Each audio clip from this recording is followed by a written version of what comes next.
میگم که به هر حال رضایت میگم ایشالله. ایشالله چرا آقای آید دیگه حتما دیگه تو رو خودمون میده به شما آقای. We're going to Chicago to protest the Vietnam War.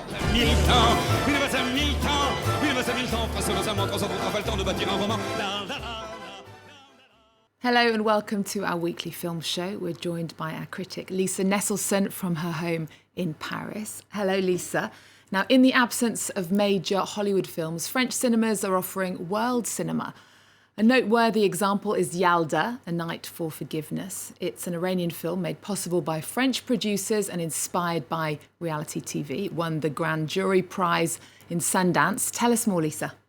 Well, Yalda is set almost entirely in a TV station, and the movie unspools in real time, which is a great device for creating and sustaining tension. The film starts with gorgeous shots of Tehran traffic by night, showing us how completely modern and bustling the Iranian capital is. The title refers to the Islamic tradition of pardon and forgiveness as exercised on the longest night of the winter in the spirit of rebirth. And it's not a recent trend. The director says it goes back 3,000 years to Zoroastrianism. Now, the film is an over-the-top exaggeration presented as a real possibility. The director riffs on a very popular program that ran for over a decade, combining the sacred tenets of Islam and Sharia law with the most garish and least common denominator, heartstring-tugging, shameless ploys live reality TV has to offer, no matter what the country. Now, Mariam is in her early 20s, and she's been sentenced to death by hanging for the murder of her 65-year-old husband, Nasser, which she says was an accident. It wasn't a full-fledged marriage, but a temporary marriage, an official loophole. She became pregnant, although she was not supposed to, because that would produce an additional heir. And Nasser's only daughter, Mona, is very intent on being the only heir to her late father's fortune. Mariam's father was Nasser's chauffeur. So we have all the ingredients for a breathless soap opera. Class differences, money, sex, and murder, and 30 million people watching at home. Will Mona forgive Mariam, in which case her name is cleared and her death sentence commuted, or will she refuse, meaning Mariam will die by hanging? Well, we know the answer. Our colleagues from the France 24 French-speaking channel interviewed the director, Massoud Bakshi. He explained his intention in playing up the more surreal aspects of the show. I tried not to criticize the good intentions behind the show, which is to obtain forgiveness. But there is, of course, a strong critical point of view, especially against the entertainment of it all. Even more so when someone's life is in the balance in a live TV show. بسیار خوب بینندگان عزیز، من یک بار دیگه خدمت شما عزیزان یادآوری کنم که مثل هر هفته میتونید در مسابقه پیامکی ما شرکت کنید. شما عزیزان اگر خانم مریم کمیجانی رو مستحق بخشش میدونین عدد 1 رو به شماره 3301 و اگر نه عدد 2 رو به همین شماره پیامک بفرمایید. در پایان برنامه اگر تعداد پیامک‌های عدد 1 از 5 میلیون بیشتر بشه نصف مبلغ دیه و اگر از 9 میلیون بیشتر بشه کل مبلغ دیه از طرف اسپانسرهای محترم برنامه انشالله اهدا خواهد شد. اما قبل از هر چیز از شما عزیزان دعوت میکنم که بریم سراغ داستان واقعی امشب برنامه. با ما همراه باشید. Well, there are lots of twists and turns in this film, Lisa. Incredibly, judicial decisions, in this case, a death sentence, can be overturned by religion. Well, here in the West, a fair number of films hinge on waiting for the governor to call and grant a stay of execution as somebody's been strapped into the electric chair, but the wronged party can't run in and say, wait, all is forgiven, and have everybody disregard the courts. In Iran, current law encourages forgiveness, including in murder cases. Well, we live in an era of social media when people love to express their opinions. That's also part of the tense proceedings, isn't it?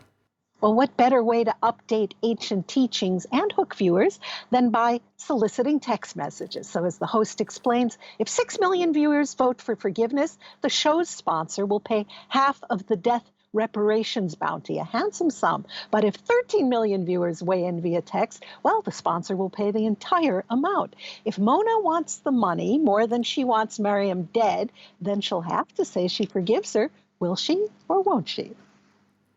Okay, well, next to another take on the concepts of justice, The Trial of the Chicago 7 is the second film directed by screenwriter Aaron Sorkin, who made Molly's Game with Jessica Chastain. I enjoyed this, but it's fairly complicated if you don't know the story, isn't it? Well, it is complex, but cleverly told. And unlike Molly's Game, there's hardly a woman in sight this time, unless you count the way the scales of justice are usually represented with a buxom female figure in flowing robes and a blindfold. Well, justice is supposed to be blind, but the famous slogan from the 1968 Democratic Convention was, "The whole world's watching." The military draft was in full swing, and Americans, not to mention Vietnamese, were dying every day in an unwinnable war. Now, I was 13 years old in late 1969 when the events revisited here took place in my native Chicago. My parents subscribed to 2 newspapers, and there were courtroom artist renderings of the daily antics every morning as Judge Julius Hoffman presided over the trial of a loosely federated batch of guys because Nixon's Attorney General wanted to make an example of student rabble-rousers who he blamed for the major police violence at the Democratic Convention in 1968. Over 50 years later, the draft is gone, and Vietnam has a peppy economy, but police violence is still with us. The cast of characters is positively kaleidoscopic, and defense lawyer William Kunstler, who was then a household word, is played with real verve by Mark Rylance. Now, the defendants risk 10 years in prison, and the themes could not be more relevant today. What are the limits of free speech? Who gets to say what? Can justice prevail with a biased and possibly mentally deranged judge in charge? Well, it certainly is an all-star cast. Let's take a look. We've heard testimony from 27 witnesses under oath that say you hoped for a confrontation with the police, that your plans for the convention were designed specifically to draw the police into a confrontation. Well, if I'd known it was going to be the first wish of mine that came true, I would have aimed a lot higher. It's a yes or no question. When you came to Chicago, were you hoping for a confrontation with the police?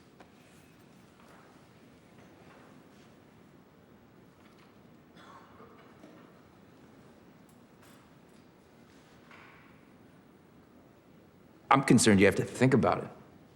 Give me a moment, would you, friend? I've never been on trial for my thoughts before.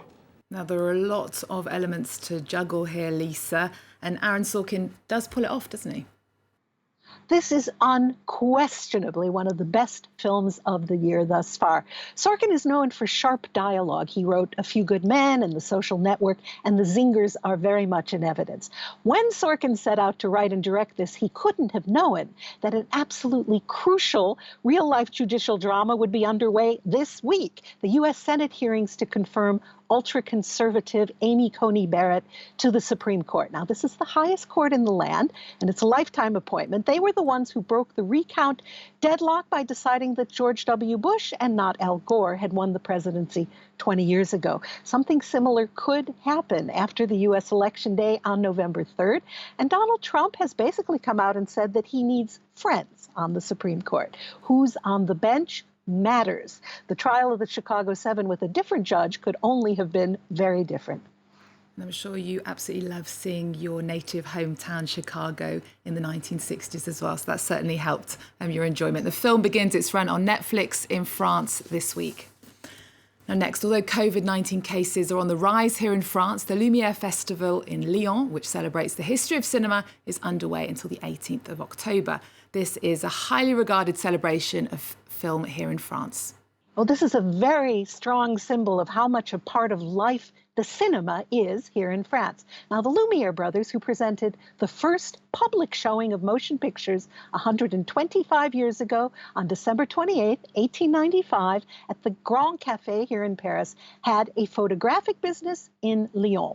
Cannes Film Festival artistic director Thierry Frémaux is from Lyon. And every year, over 160,000 people flood into some 60 venues all over town to see old movies, restored heritage films dating back to the silent era, retrospectives of people you've heard of and people you haven't. Now, do you think the fact that this festival is still taking place represents France's overall attitude to the crisis, that the show must go on? In this case, yes, as Frémaux puts it, 18 million people have gone out to a movie theater since they reopened 4 months ago, and there are no known contamination clusters originating in a cinema. Since Lyon is on high alert, participants can't hang out in bars or cafes, but they can see movies, hundreds of them, including 22 premieres that would have been shown in Cannes in May had the world's biggest film festival not been canceled. Each year, they spotlight the work of a lesser-known woman director, and this year it's American independent writer and director Joan Micklin Silver, who was born in 1935 and who in the 1970s in New York started making movies that have stood the test of time, such as Hester Street and Between the Lines. There's a tribute to another trailblazing woman, actress Melina Mercouri, who entered politics to defend European culture. Oliver Stone, whose autobiography just came out in French, stopped by to present the restored print of his Born on the 4th of July. It's the centenary of much-admired writer and director Michel Audiard, known for his sparkling, incisive dialogue. His one-liners are part of everyday French culture.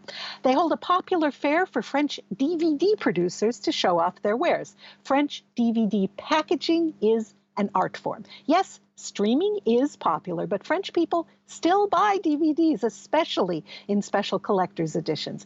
85 French companies publish DVDs, and they held a gathering in Lyon to ask the government for special support. And the winners of this year's Prix Lumiere medal are the Dardenne brothers of Belgium. Their meticulously documented social dramas seem like documentaries, but result from incredible attention to detail and terrific actors. Their work feels urgent and spontaneous because they put so much thought into what's on screen. Thank you very much for joining us, Lisa. Now, the Dardenne brothers follow previous recipients of the Prix Lumiere, including Clint Eastwood, Martin Scorsese, Catherine Deneuve and Jane Fonda. We're going to leave you with a medley of images from their films. Thanks for joining us. See you next time. Une valse à 3 temps, qui s'offre encore le temps, qui s'offre encore le temps de sortir des détours du côté de l'amour. Comme c'est charmant, une valse à 4 temps, c'est beaucoup moins dansant, mais tout aussi charmant qu'une valse à 3 temps, une valse à 4 temps, une valse à 20 ans.